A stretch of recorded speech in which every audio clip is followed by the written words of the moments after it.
High in the Himalayas, where time itself seems to slow down, Mount Kailash stands silent and eternal. Snow does not fall here, it listens. The wind does not move here, it whispers truths. At the center of this profound stillness sits Mahadev.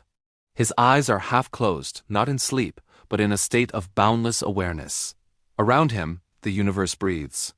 Galaxies expand and contract, stars are born and die, entire civilizations rise and fall, yet Mahadev remains unmoved, a pillar of perfect calm. Beside him sits Mata Parvati, the embodiment of Shakti, the primal energy of power, compassion, and life itself. Where Mahadev is the profound silence, Parvati is the beautiful expression. Where he is detachment, she is unconditional love. They are two sides of a single cosmic reality. One day, as the cosmic winds carry the sounds of the world up to their sacred abode, cries of joy and sorrow, whispers of ambition and fear, Parvati turns to Mahadev.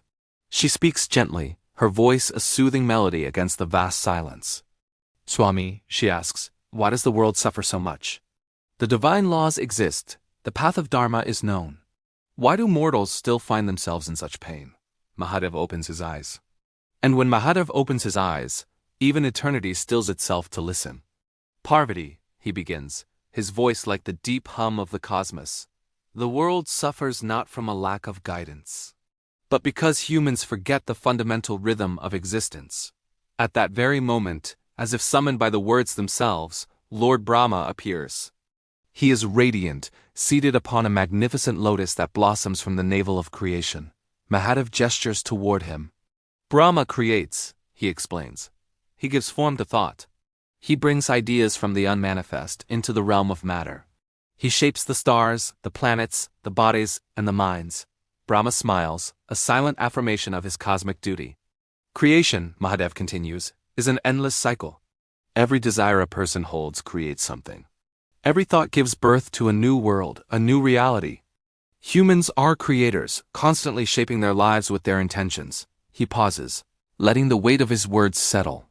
But creation alone, Mahadev adds, a serious tone entering his voice, is pure chaos. Without structure, without balance, it becomes a storm that consumes itself. As he speaks, from the cosmic ocean of milk rises Lord Vishnu, resting peacefully upon the coils of the great serpent, Sheshnag. His presence is calm, infinite, and reassuring. Vishnu preserves, Mahadev explains. He maintains the balance of the universe. He sustains Dharma, the righteous order of things. When chaos grows and adharma threatens to overwhelm the world, he incarnates not to punish, but to restore. Parvati nods, her understanding deepening. So preservation is what keeps the world alive. It holds the fabric of reality together? Yes, Mahadev affirms. Vishnu's role is to sustain. He provides the stability that allows life to flourish. But preservation without end, without change, leads to stagnation. A river that stops flowing becomes a swamp. Life that never changes ceases to be life. Mahadev's voice grows deeper now, resonating with a power that seems to shake the very foundations of the mountains. And that, he says, is where I exist. His form seems to shift, revealing glimpses of his true nature, the destroyer, the benefactor, the ascetic, the dancer. I am not destruction in the way humans perceive it, Mahadev clarifies. I am transformation. At his feet, an image of Nataraja, the cosmic dancer, appears. His rhythmic dance is the pulse of the universe, a dance whose every step creates and dissolves countless cosmoses. Destruction is feared, Mahadev continues, because humans cling. They cling to their bodies, their possessions, their ideas, their very identities. But without endings, there can be no new beginnings. Without death, there can be no rebirth. Without dissolution, there is no renewal. Just then, a gentle, innocent laughter fills the air of Kailash, cutting through the profound intensity of the moment. It is Lord Ganesha, the remover of obstacles, the beloved Lord of beginnings, his elephant head nodding with mirth. Father, Ganesha asks with a playful curiosity, why do humans pray to me before every new task, every new journey? A rare smile touches Mahadev's lips. Because, my son, obstacles are not walls. They are teachers.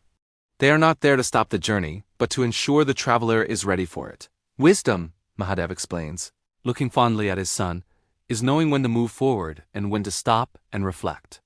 You, Ganesha, Teach humans the invaluable lesson of patience, the one virtue they seem to lack the most. You teach them that sometimes the greatest strength is not to break the obstacle, but to understand why it is there. Ganesha bows in respect, his large ears listening intently, absorbing both the spoken words of his father and the silent truths of the cosmos beyond. As Ganesha settles, a flash of light streaks across the northern skies. From it emerges Kartikeya, the commander of the divine forces, forever youthful, forever fearless, his spear gleaming with celestial energy. "Father," Kartikeya speaks, his voice clear and resolute, "why do humans hesitate, even when they know in their hearts what is right?" "They know Dharma, yet they fail to act," Mahadev answers, his gaze steady. "Because courage requires responsibility, my son.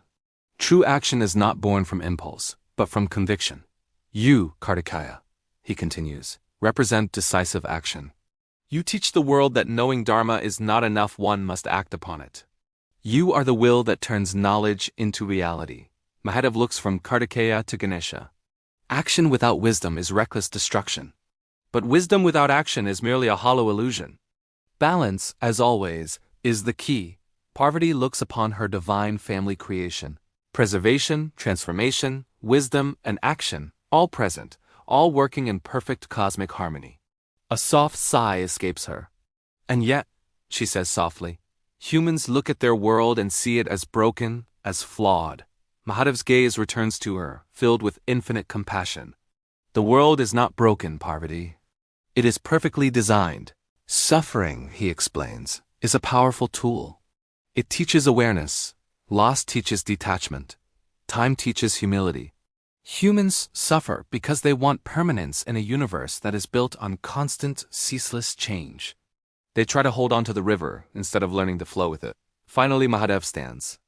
As he rises to his full, magnificent height, the mountains tremble not in fear, but in profound respect. The very air shimmers with his power.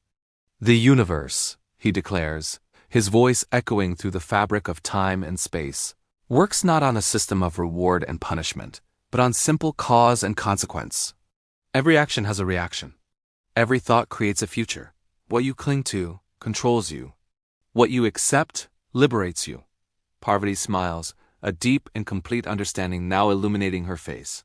She sees the perfect dance. Ganesh listens, his wisdom guarding the threshold. Kartikeya stands ready, his spear poised for righteous action. In the distance, Brahma continues to create, and Vishnu continues to sustain. And Mahadev, the unchanging, the eternal, simply watches.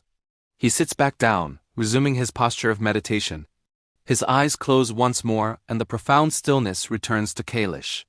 The universe continues its endless cycle of becoming and dissolving.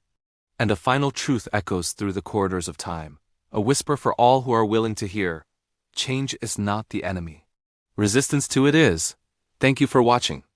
If you enjoyed this story and wish to explore more profound truths from our mythology, please like, share, and subscribe to our channel. Stay curious and stay blessed.